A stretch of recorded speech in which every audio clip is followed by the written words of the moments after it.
Hello विद्यार्थियों, आप सभी का हमारे easy study with Raju YouTube में स्वागत और आमंत्रण है।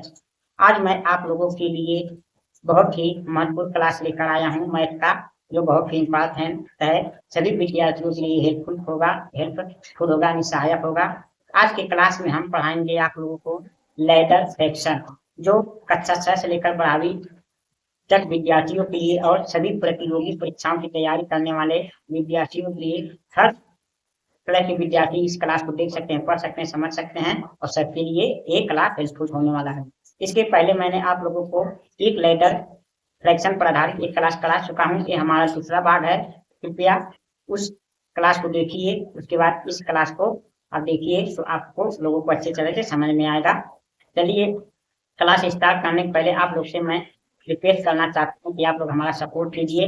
हमारे easy study with Raju YouTube channel को सब्सक्राइब करके हमारा सहयोग दीजिए। हमारे वीडियो को अधिक से अधिक देखिए, लाइक करिए, शेयर करिए और कमेंट अवश्य करिए, ताकि मेरा मनोबल बढ़े और मैं आप लोगों के लिए अच्छे से अच्छे क्लास लेकर आ सकूं।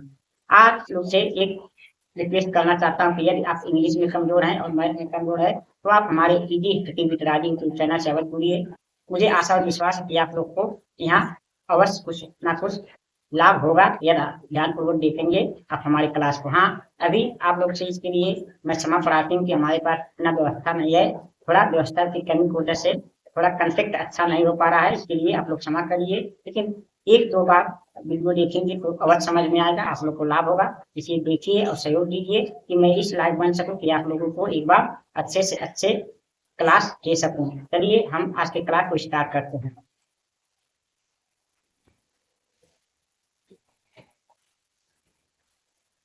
देखिए, आज हम पढ़ेंगे सीढ़ी डार्विन यानी लेडर फ्रैक्शन यानी लेडर फ्रैक्शन पढ़ेंगे। देखिए देखते हैं, ऐसे ही परीक्षाओं में देखिए कैसे कैसे क्वेश्चन होते हैं, ऐसे ही परीक्षाओं में पूछे जाते हैं, ऐसे ही बच्चों को एक करना आना चाहिए। चलिए हम पहले आपको एक बार बेसिक बताते हैं। देखिए बेसिक नियम से कैसे इसको हल करते हैं।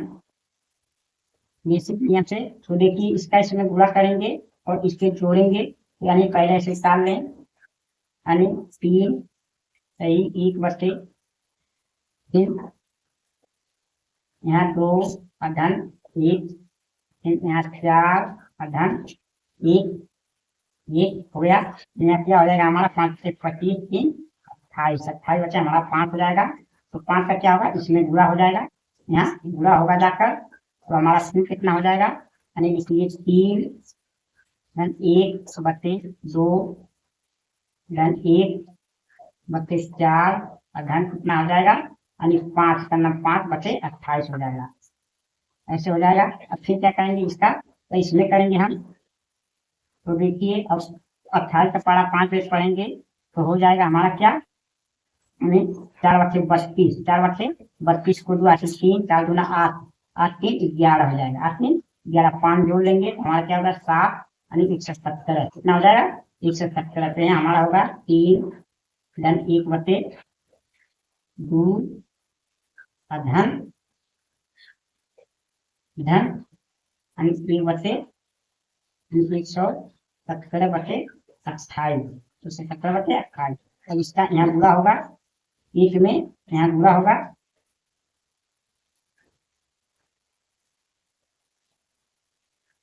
यहाँ एक में गुणा हो जाएगा इसका।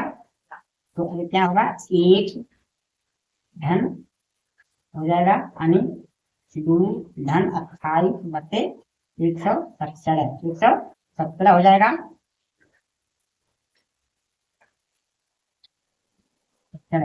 हो जाएगा। अब देखिए पूरा हो गया। इसका हम पारा पढ़ेंगे, यानी 3 धन 1 होगा।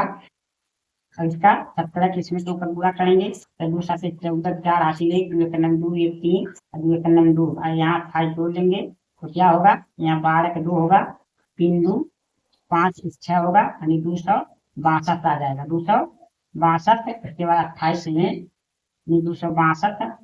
अब क्या लिखेंगे 262, यहाँ 262 बटे 170 हो जाएगा। 170 हो जाएगा यहाँ 170। इसका यहाँ पूरा होगा तो हो जाएगा हमारा 3 धन 117 बटे 262 हो जाएगा।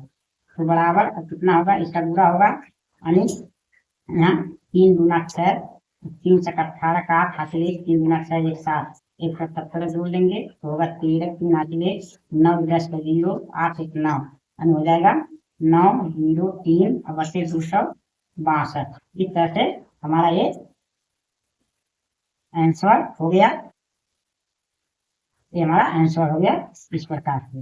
देखिए इसी को हम ट्रिक माध्यम से देखते हैं, ट्रिक से कैसे लगाएं। देखिए 3 5 है, पहले हम इस अंश और हर को ले लेते हैं। तो देखिए 3 और 5 हम लिख लेंगे, तो कितना 1 2 3 4, 4 डॉट लगा देंगे, 4 बार पलट है 4 डॉट लगा देंगे। तो देखिए जो अंक होता है लिख लेंगे, 5 है, यहाँ 4 है, यहाँ 2 है, यहाँ 3 है। अब इसका क्या करेंगे, पहले हम इसमें गुणा करेंगे, गुणा तो 5 25 25 3 28 आ जाएगा, यहाँ 28 हो जाएगा। अब 28 में 4 का गुणा करेंगे तो क्या होगा, 4 8 32 को 2, 4 8 32 को 2 आती लाई 3 8 4 गुना 8 11 हो जाएगा। 11 में 5 जोड़ेंगे यानी 17, यह क्या होगा 117 हो जाएगा। 117 में 2 का गुणा करेंगे तो 2 का 2 7 14 4 होगा, हाथी 1 7 14 1 2 का नंबर 2 से 34 होगा, मतलब 34 यानी 2 7 14 4 1 3 34। इसमें ये 28 जोड़ेंगे कितना हो जाएगा, 12 का 2 हो जाएगा, 5 1 हो गया 200, यानी यहाँ क्या आएगा 262, 262 आ जाएगा, 262 में 3 का गुणा करेंगे तो 3 गुना 6 होगा, 3 से 18 8, 3 गुना 6 7 होगा। अब 117 इसमें जोड़ेंगे तो होगा 13 3 9 10 8 1 9, तो यहाँ होगा 903 हो जाएगा। यही अब हमारा क्या हो जाएगा, ये आंसर हो जाएगा 903 बटे 262, ये हमारा आंसर हो जाएगा। ही देखिए तो ये हमारा ट्रिक माध्यम से थोड़ा जल्दी समय में लगता है, अब बेसिक माध्यम लगा तो हम थोड़ा अधिक समय लगेगा, तो इसलिए हम ट्रिक माध्यम से सीखेंगे ट्रिक माध्यम से सवाल कैसे लगाते हैं। देखिए यहाँ ध्यान रखना है, जब यहाँ अंक रहेंगे तो उसका उसमें गुणा पहले करेंगे, पहले गुणा फिर जोड़ते हैं, यानी पहले क्या नियम है, गुणा फिर प्लस करते हैं, यानी पहले गुणा करना है, फिर जोड़ना है, फिर गुणा करना है, फिर जोड़ना है, फिर ऐसे क्रम चलता जाएगा, गुणा करेंगे फिर जोड़ेंगे, यानी पिछले अंक को जो होता है इसमें इसको पिछले अंक को जोड़ते जाते हैं, ये हमारा नियम है। अब देखिए इसी प्रकार इस सवाल को हम हल करते हैं। देखिए यहाँ क्या है, लेकिन यहाँ सवाल दूसरा है कुछ, यहाँ एक दिया है, यहाँ क्या दिया हमारा, यहाँ दिया है अंक दिया है। तो देखिए हम पहले क्या करेंगे, ले लेंगे शुरू विधि से, हम 4 5 ले लेंगे। देखिए 1 2 3 पड़ा था, 3 डॉट लगाएंगे, 3 डॉट लगाएंगे। अब देखिए इसको हमने इसको लिया, ये 2 अंक को क्या करना पड़ेगा, हमें भाग देना पड़ेगा, तो यहाँ 3 हमें 3 का भाग देना पड़ेगा, यहाँ 2 का भाग देना पड़ेगा, यहाँ तो है नहीं। यहाँ तब क्या करेंगे, पहले हम क्या करेंगे, पहले जोड़ेंगे फिर भाग देंगे, यानी पहले प्लस यानी फिर भाग, पहले क्या करेंगे, पहले प्लस करेंगे फिर भाग देंगे। तो देखिए 4 5 9 होगा, और 9 में 3 का भाग देंगे, यानी 9 है तो 9 में 3 का भाग देंगे तो 3 आएगा। तो यहाँ हमारा क्या आ गया, यहाँ 3 आ गया, यहाँ 3 आ गया। अब 3 में क्या होगा, 3 में 5 जोड़ेंगे, 3 में 5 जोड़ेंगे, 5 3 8 होगा, 8 में फिर 2 भाग देंगे तो यहाँ 4 बचेगा, 4 बचेगा। अब 4 में 3 जोड़ेंगे तो 7 होगा, ऊपर कोई अंक नहीं है तो यहाँ 7 हो जाएगा हमारा, यहाँ हमारा 7 हो जाएगा। तो हमारा आंसर क्या हो गया, हमारा आंसर हो गया, देखिए पूरा बटे है तो 1 बटे 7 बटे 4 हो जाएगा, 1 बटे 7 बटे 4 ऊपर चला जाएगा, तो हमारा आंसर आ जाएगा 4 बटे 7, 4 बटे 7 इस तरह हो जाएगा। क्योंकि जब ये बटे के नीचे पूरा बटे नीचे रहता है तो आंसर इस प्रकार होता है। इस प्रकार यदि हमें यहाँ अंक दिया रहेगा तो हमें भाग करना पड़ेगा, यहाँ एक अंक रहेगा, यहाँ एक रहेगा तो हम गुणा करते हैं, यदि ऐसे लगाते हैं। अब देखते हैं हम अपने अगले प्रश्न को।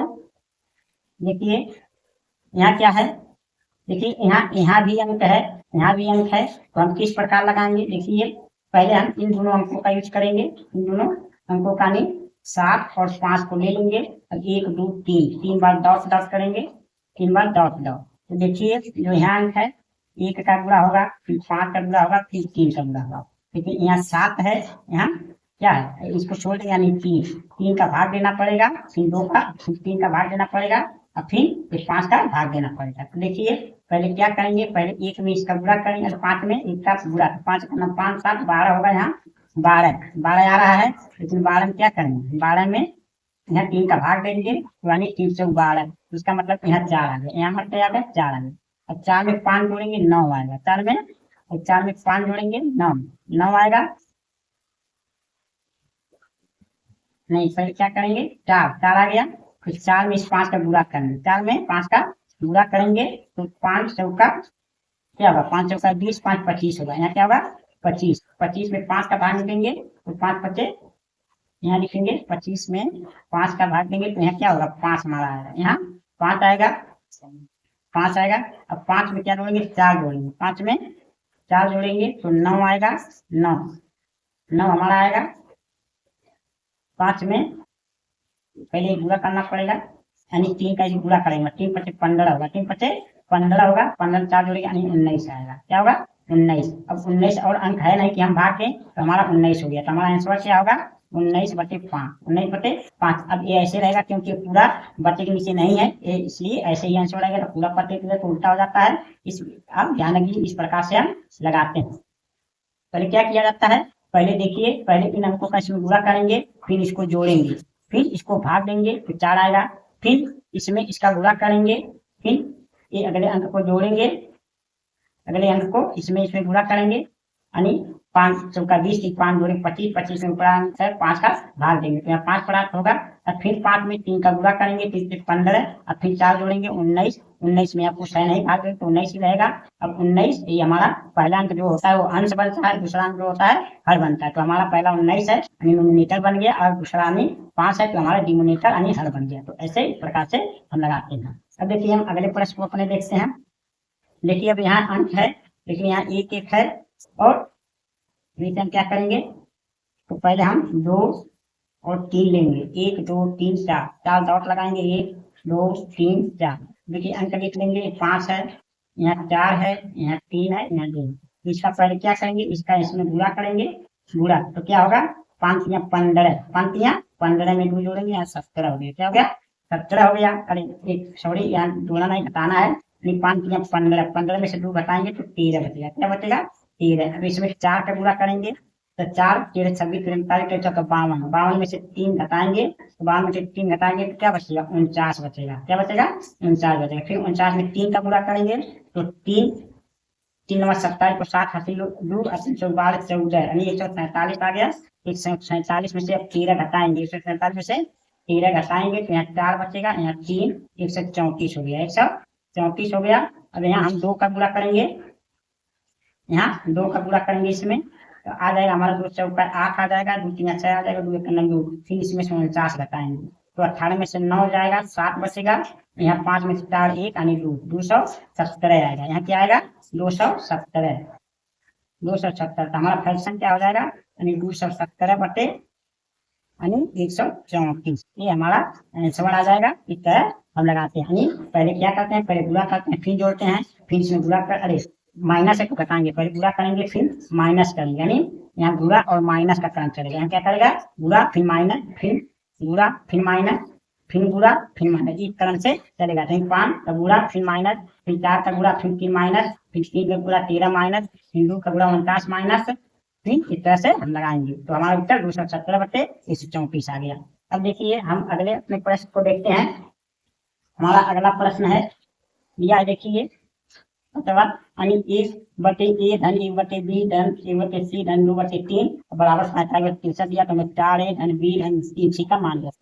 देखिए ऐसे प्रश्नों को हम कैसे लगाते हैं, अधिक वाले में कम का भाग देते हैं, अधिक वाले में कम का भाग, जैसे 53 में 45 का भाग देंगे, 53 यही निकाल लेंगे, 53 में हम 45 का क्या करेंगे भाग देंगे, तो 45 से करना यहाँ हमारा 45 होगा, 45 से करना 45, 13 में से 5 जाएगा 8 बचेगा, कट गया। अब 8 का भाग हम 45 में, 8 पचे 40 आ गया, 8 पचे 40 आ गया, तो यहाँ 5 बचेगा। अब 5 का भाग 8 में देना पड़ेगा, तो 5 करना 5, तो यहाँ 3 बचा।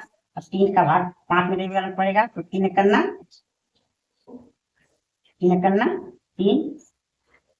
3 करना 3, तो यहाँ 2 बचा, 2 का भाग 3 में देना पड़ेगा, 2 करना 2, 1 बचा, 1 का भाग 2 में देना पड़ेगा। इस प्रकार से हमारा ये आएगा। तो ए का मान हो गया, ये बी का मान हो गया, सी का मान हो गया, ये डी का मान हो गया।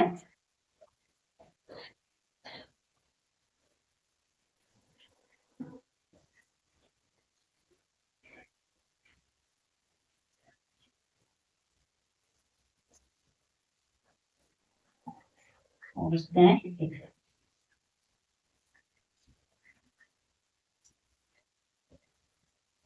हम 45 में क्या करेंगे, 45 53 में 45 का भाग देंगे, तो 45 से करना 45 होगा, या क्या 13 में से 5 जाएगा तो 8 बचेगा। अब 8 का भाग हम क्या देंगे 45 में, तो 8 बचे 40 आएगा, 8 बचे 40 आएगा।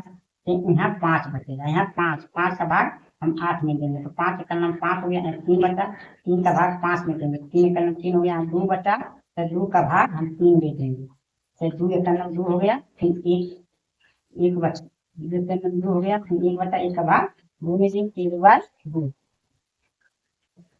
हमारा खत्म हो गया। यानी 1 आंसर, 2 आंसर, 3 आंसर, 4 आंसर, 5 यानी 6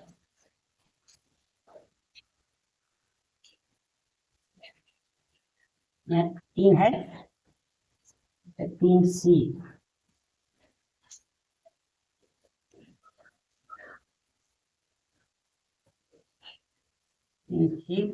तो हमको क्या, ये समझिए ए का मान है, ये समझिए बी का मान है, समझिए सी का मान है, समझिए डी का मान है, यानी 1 2 3 4 5 यानी 6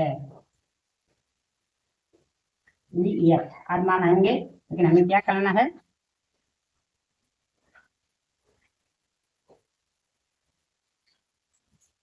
तो हमें 4 ए का मान निकालना है, तो 4 में 1 तो 4 हो जाएगा। यहाँ बी का मान क्या है, बी का मान 5 है, 5 रख देंगे, सी का मान का है 1 तो 3 रखेंगे, यानी 4 5 9 3 12 आएगा। इसका आंसर क्या आएगा 12, क्योंकि हमें ए का मान लेना है, बी का मान लेना है, सी का मान लेना है, ये सब तो मान लेना नहीं है, तो हमें यानी का 12 आएगा आंसर। इस प्रकार हम देखते हैं। अब देखिए हम अपने अगले प्रश्न को देखते हैं। इसी प्रकार एक कम बटे अधिक में भाग देंगे, यानी 43 में क्या करेंगे, 43 में हम 30 का भाग देंगे, 43 में क्या करेंगे 30 का भाग देंगे, तो 30 से करना यहाँ 30 हो जाएगा, 30 से करना 30, यहाँ क्या बचेगा 13, 13 का भाग 30 में देंगे, तो 13 गुना 26 हो जाएगा, 13 गुना 26, यहाँ 4 बचेगा, 4 का भाग हम 13 में देंगे, तो 4 यहाँ 12 हो जाएगा, फिर यहाँ 1 बचेगा, 1 का भाग हम 4 में देंगे, 1 4 4 हमें 0 आ गया। ये हमारा क्या हो गया, ए का मान हो गया, ये हमारा बी का मान हो गया, ये हमारा सी का मान हो गया, ये हमारा डी का मान हो गया। तो हमें क्या निकालना है, ये निकालना है ए बी सी, तो 1 धन 2 धन 3 और धन 4 तो बराबर क्या 3 3 6 4 10 हमारा क्या होगा आंसर होगा। इस प्रकार हम लगाते हैं ऐसे प्रश्नों को। चलिए देखते हैं कुछ और प्रश्नों को, हम देखते हैं कुछ प्रश्नों को और हल करते हैं। चलिए देखते हैं कुछ और प्रश्नों को देखते हैं। देखिए हमारा अगला प्रश्न क्या है, देखिए 7वां प्रश्न है, 1/a धन 1/b धन 1/c बराबर 13/29 दिया, तो हमें a माइनस बी सी का मान ज्ञात करना है। तो देखिए हम कैसे लगाएंगे, एक कम बटे अधिक, यानी कम में क्या कर, अधिक में क्या करेंगे कम का भाग देंगे, जो अधिक संख्या रहेगा उसका कम संख्या से भाग देंगे। तो देखिए 29 अधिक है, 13 कम है, तो 29 में 13 कम भाग देंगे। तो देखिए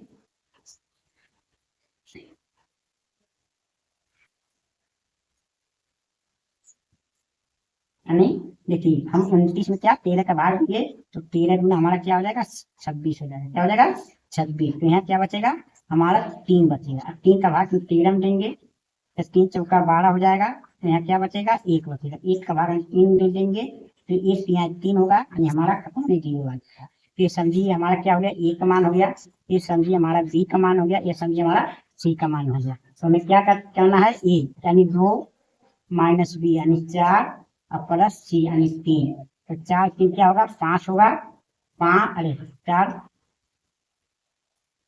यानी 2 3 क्या होगा 5 और माइनस 4, तो बराबर हमारा आंसर क्या आएगा 1 आएगा। हम इसको एक तरह से और लगा सकते हैं, कैसे देखिए, यानी 29/13, 29/13, तो 13 गुना 26 अब बता कितना बचेगा 3/13 यहाँ लिख देंगे। अब हम उल्टा करेंगे, यानी 13/3 यहाँ करेंगे, फिर 3 से 12 प्लस 1/3 हम यहाँ लिखेंगे, उल्टा भाग देंगे 1/3 यानी 1 यानी 1 यहाँ 3 प्लस 0 समझिए आ गया। तो हमारा ये क्या है, ए का मान है, ये हमारा क्या है, ये बी का मान है, हमारा क्या है, सी का मान है। तो इस तरह भी हम हल कर सकते हैं, चाहे आप इस प्रकार लगाइए चाहे आप इस प्रकार लगाइए, ये दोनों नियम लगा सकते हैं। ये नियम रूल नंबर फर्स्ट है, ये रूल नंबर सेकंड है। दो तरह से ऐसे प्रश्नों को लगा सकते हैं। अब देखिए हम अगले प्रश्न को देखते हैं। देखिए हमारा 1/a धन 1/b धन 1/c धन 1/d दिया है। हम क्या करेंगे, पहला नियम है हम अधिक वाले में कम से भाग दें, यानी 7 अधिक है 17 कम है, तो हम 7 में 17 का भाग देंगे। तो देखिए यानी 7 भागा 17, 17 34 17 51, 17 34 17 51, 17 54 17 17 51 हो जाएगा 1, यानी यहाँ बचेगा 9। क्या बचेगा, 9 का भाग 17 में देंगे तो 9 का 9, यहाँ बचेगा क्या 8। अब 8 का भाग 9 में देंगे, 8 का 8, यहाँ बचेगा 1। 1 का भाग हम 8 में देंगे तो 1 8 8, हमारा आ जाएगा 0। तो इसके हिसाब से हमारा क्या हो गया, ये ए का मान हो गया, ये बी का मान हो गया, ये सी का मान हो गया, ये क्या हो गया, डी का मान हो गया। तो इसी को हम, हमारा नियम पहला है। दूसरा नियम से इसे कैसे लगाएंगे, ऐसे लगाएंगे 7/17 हम भाग देंगे 17 34 17 51, प्लस हमारा क्या बचा 9 बच गया, 9/17 हो गया। अब 17 में हम 9 का भाग देंगे उल्टा करके, तो यानी 9 का 9 9 का 9, तो हमारा 8 बच गया, 8/9। अब हम 9 में 8 का भाग देंगे तो 8 का 8, तो हमारा 1 बच गया, 1/8। तो हम 8 में 1 का भाग देंगे तो 1 8 8, प्लस समझिए 0। तो ये हमारा क्या हो गया, ए का मान हो गया, ये हमारा क्या हो गया, ये हमारा ए का मान हो गया, ये हमारा बी का मान हो गया, ये हमारा सी का मान हो गया, ये हमारा डी का मान हो गया। तो हमारा ये आंसर क्या होगा, यानी पहले ए का मान आया है 3 लिखेंगे, प्लस बी का मान है 1 आया 1 लिखेंगे, सी का मान 1 आया है 1 लिखेंगे, और डी का मान 8 आया है 8 लिखेंगे। तो 10 3 13, हमारा आंसर क्या आ गया 13। इस प्रकार से ऐसे प्रश्नों को हम लगाते हैं, ऐसे बहुत से परीक्षा में ऐसे प्रश्न पूछे जाते हैं। अब चलिए देखते हैं हम अगले प्रश्न को अपने। हमारा अगला प्रश्न क्या है, देखिए हमारा अगला प्रश्न नंबर 9, यानी 1/2 ए धन बी धन 4 सी दिया है, यानी 9/26। तो हमें ए बी सी का मान ज्ञात करना है। इसका भी रूल नंबर पहला देखते हैं, पहले नियम से कैसे लगाते हैं, यानी हम अधिक में कम का भाग, यानी 26 में हम क्या करेंगे 9 का भाग देंगे। तो 9 गुना 18, 9 गुना 18 होगा, 16 में से 8 जाएगा 8 बचेगा, यानी अब 8 का भाग 9 में देंगे तो 8 का 8 होगा, अब यहाँ 1 बचेगा, 1 का भाग 8 में देंगे तो 1 8 8 होगा, यानी पूरा कट जाएगा 0। ये हमारा ए का मान हो जाएगा, ये हमारा बी का मान हो जाएगा, ये हमारा सी का मान। और दूसरा तरीका कैसे लगाएंगे, दूसरा नियम है हम यानी अधिक में ऐसे बच्चे करके भाग देते जाएंगे। 26 में 9 का भाग देंगे तो क्या करेंगे 9 गुना 18 हो जाएगा, 9 गुना 18 बचेगा कितना 8, 8 बटे यहाँ 9 बच जाएगा। फिर हमें 9/8, यानी 9 में 8 का भाग देंगे तो 8 का 8 प्लस 1 बच जाएगा 1/8। फिर 8 में 1 का भाग देंगे तो 1 8 8 प्लस 0। तो यानी ये हमारा समझिए क्या हो गया, ए का मान, ए बी का मान, ए सी का मान। दोनों तरह से आप लगा सकते हैं, चाहे इस नियम से लगाइए चाहे इस नियम से, दोनों नियम काम करता है। यानी दोनों याद रखिए। तो हमारा ए का मान कितना है 2 है, 2 रखेंगे, बी का मान 1 है 1 रखेंगे, और सी का मान 8 है तो 8 रखेंगे। 10 से 11 हमारे आंसर इससे आ गया 11 आ गया। इस प्रकार से हम प्रश्नों को हल करते हैं। अब देखिए हमारा अगला प्रश्न है, यानी 1/a धन 1 बी धन 1 3 सी बटे डी, यानी 30/43 दिया, तो ए बी सी का मान क्या होगा। देखिए तो यहाँ भी हम क्या करेंगे, पहला नियम से हल करेंगे, तो यानी 43 में क्या करेंगे 30 का भाग देंगे, 43 में 30 का भाग देंगे तो 30 से करना 30 हो जाएगा, यहाँ बचेगा क्या 13 बचेगा, 13 का भाग हमें 30 में देना पड़ेगा, 13 गुना 26 हो जाएगा, तो यहाँ क्या बचेगा 4। अब 4 का भाग हमें 13 में देना पड़ेगा, तो 4 तो यहाँ 12 हो जाएगा, तो बचेगा 1 का भाग हमें 4 में देना पड़ेगा, 1 4 4, हमारा आंसर आ गया 0, कट गया तो समझिए 0 आ गया। तो ये हमारा क्या हो गया ए का मान हो गया, ये हमारा क्या हो गया बी का मान हो गया, ये हमारा क्या हो गया सी का मान हो गया, ये हमारा क्या हो गया डी का मान हो गया 4। इसके दूसरे नियम से इस प्रकार लगा सकते हैं। दूसरा नियम क्या है, 43/30, अब हमारा 30 से करना 30 भाग जाएगा, प्लस कितना बचेगा 13, 13/30 हुआ है। अब 30 बटे उल्टा कर देंगे, 30/13 कर देंगे, तो हमारा क्या होगा 13 गुना 26 प्लस कितना बचा, यानी 4 बचा, 4/13 हो गया। अब हम उल्टा कर देंगे 13/4, तो हमारा क्या हो गया 4 3 12, 1 बच गया 1/4। उल्टा कर देंगे 4/1, यानी 1 4 4 प्लस 0, तो ये हमारा क्या हो गया, ये ए का मान हो गया, ये बी का मान हो गया, ये सी का मान हो गया, ये डी का। तो हमारा क्या आंसर होगा, ए का मान दिया है ए, तो 1 लिखेंगे, बी का मान 2 तो 2 लिखेंगे, सी का मान 3 तो 3 लिखेंगे, और डी का मान 4 तो 4 लिखेंगे। तो 3 3 6 4 10 आ गया। इसका आंसर कितना गया, 10। इस प्रकार से हम ऐसे प्रश्नों को लगाते हैं। यदि आप लोगों को एक क्लास अच्छा लगा हो, समझ में आया हो, यदि आप लोग को कुछ हेल्पफुल लगे तो आप लोग से प्रार्थना है कि आप लोग हमारे वीडियो को अधिक देखिए, लाइक करिए, शेयर करिए, ताकि अधिक से अधिक विद्यार्थियों तक पहुंच सके। और कमेंट अवश्य करिए कि क्या आप लोगों को मेरा पढ़ाया हुआ पसंद आया कि नहीं, समझ में आया कि नहीं, जिससे मेरा मनोबल बढ़े और मैं आप लोगों के लिए और अधिक परिश्रम कर सकूं। अब मैं आप लोग से प्रार्थना है कि आप लोग हमारे easy study with Raju YouTube channel को सब्सक्राइब करके अपना सहयोग दीजिए। अब हम आप लोगों से मिलेंगे अगले वीडियो में, तब तक के लिए आप लोगों का बहुत बहुत धन्यवाद।